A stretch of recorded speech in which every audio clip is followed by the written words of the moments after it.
बल्लेबाजी करते हुए। बहुत ही अच्छा ये शॉट था एंड्रयू साइमंड्स का। इस दफा भी उन्होंने एक छोटा कदम निकाला बाहर क्रीज से और बहुत ही उम्दा बढ़िया टाइमिंग और उतना ही अच्छा कैच पुलिसमैन का।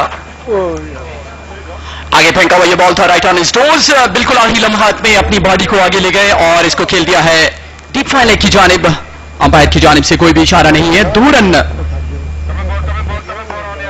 2 रन का मौका जरूर था लेकिन डॉक्टर नुमान नियाज जो है वो बिल्कुल तैयार नहीं थे और देखते हैं कि यहां पर डॉक्टर नुमान नियाज क्या करते हैं।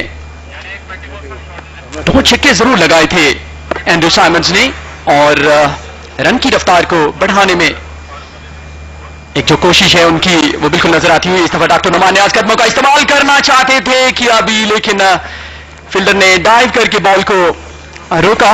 1 रन जरूर बनाने, बॉल को रोक नहीं पाए जी। 4 रन का इशारा अंपायर की जानिब से।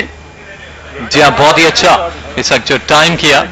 गो के फील्डर वहां मौजूद था लेकिन इतना अच्छा टाइम था ये बॉल के वो भी इस बॉल को रोक ना पाए।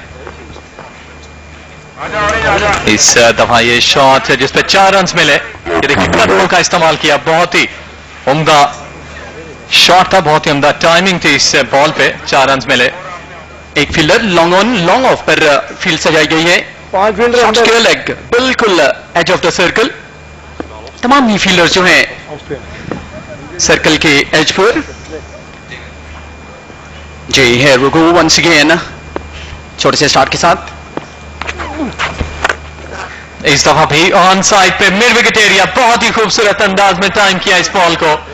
4 रन मिले और इस जो एंड्रयू साइमंड्स है वो 71 पे पहुंच चुके। 34 बॉल उन्होंने खेल रखी। तो जो रन रेट का हम थोड़ी देर पहले कहना चाहिए कि थोड़ा सा वरीड थे, परेशान थे कि जो वर्ल्ड स्टार 11 है उसका जो रन रेट है वो काफी कम है। इन शॉट से, इन भरपूर अंदाज की शॉट से कहना चाहिए कि काफी हद तक अब रिकवर किया उन्होंने। और जब तक एंड्रयू साइमंड्स हैं इस तरह के फायरवर्क्स होते रहेंगे। इस दफा लॉन्ग लेग की जानिब बहुत ही खूबसूरत कॉर्पोरेट पे ऊपर खेला ये शॉट और 4 रन हासिल किए। जी ऑफ कोर्स